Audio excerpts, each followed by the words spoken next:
হাসনাবাদ জুড়ে বেআইনিভাবে চাষযোগ্য জমি ও মেছোভেড়ি থেকে দেদার মাটি কাটার অভিযোগকে কেন্দ্র করে ক্ষোভ বাড়ছে স্থানীয়দের মধ্যে। বসিরহাটের হাসনাবাদ থানার মুরারি শাহ, মাখালগাছা সহ একাধিক পঞ্চায়েত এলাকায় দিনের পর দিন জেসিপি মেশিন দিয়ে মাটি কেটে ট্রলিতে করে বিভিন্ন এলাকায় পাচার করা হচ্ছে বলে অভিযোগ উঠছে। অথচ প্রশাসনের ভূমিকা নিয়ে প্রশ্ন তুলছেন সাধারণ মানুষ। তাদের দাবি, প্রকাশ্যে এই অবৈধ কারবার চললেও কার্যত কোনো কড়া পদক্ষেপ দেখা যাচ্ছে না। ইতিমধ্যে স্থানীয় বাসিন্দাদের অভিযোগ, গভীর রাত থেকেই শুরু করে দিনের বিভিন্ন সময়ে একের পর এক ট্রলি ভর্তি মাটি এলাকা ছেড়ে বেরিয়ে যাচ্ছে।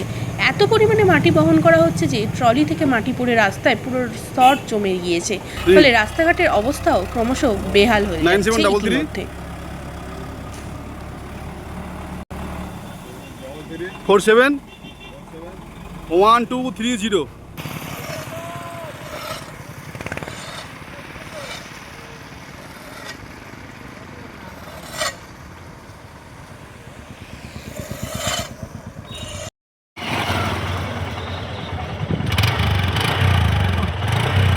Come on.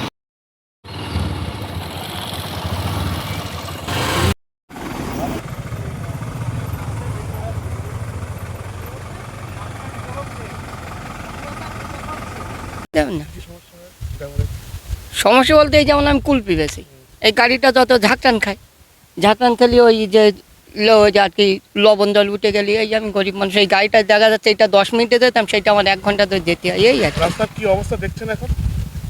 রাস্তা খারাপ, আর কি বলবো, আমাদের কিছু, আমরা তো রাজনীতির সঙ্গে যুক্ত কিছু না যে কোনো নেতা করে বিভিন্ন রকমের প্রবলেম হয়, দুর্ঘটনা হয়, ধুলোবালি চৌকি যাচ্ছে, এই যাতায়াত করছি, অসুবিধা হচ্ছে। হ্যাঁ, তাদেরও ভীষণ অসুবিধা হয়, প্রচণ্ড পরিমাণে প্রবলেম হয়। এই মাটি নিয়ে যাচ্ছে ট্র্যাক্টরে করে, এই ফেলছে, দেখতে পাচ্ছেন ইললিগালি ভাবে ফেলছে। যাওয়া আসা করবে, এরা আনলিগালভাবে এইসব কাজ করছে, এই মাটির গাড়ি নিয়ে কাজ করছে, রাস্তা সব মাটি পড়ে রাস্তা নোংরা হয়ে যাচ্ছে। বর্ষা হলে এক্ষুনি আমরা যাব, আমরা আছাড় খেয়ে পড়বো, হাত পা ভাঙবে।